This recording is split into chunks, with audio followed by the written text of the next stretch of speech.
नमस्कार RJD डॉटिंग channel को आपको स्वागत। महिला पुलिस ऑफिसर को आक्रमण 15 गिरफ। पुलिस को आक्रमण अभियोग टिकिरी थाना गतकाली 15 जन को गिरफ कर कोर्ट जाण कर अभियुक्त मध्य 6 जन महिला रही थाना केस नंबर 211/25 एक मामला रुजु होती।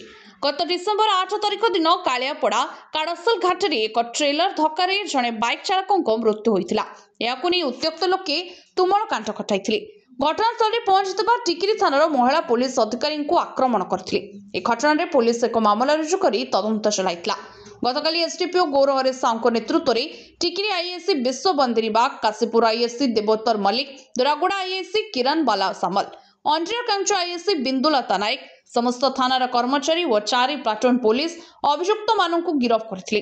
गिरफ अभियुक्त माने हेले शंकरड़ा ग्रामर सप्तखुरा, कुंटखुरा, विकास सियाल, ए डंगासिल ग्रामर विपिन माझी, शरत माझी, माले माझी, आलाई माझी, कुंडंजी माझी, नीलाम माझी, कुंत माझी, मिनी माझी, बरगुमा ग्रामर शर्मा माझी, काडनीपाई ग्रामर मिट्टू माझी, तल सुपेल ग्रामर रत्नाकर माझी व तयापुट ग्रामर अमीन माझी।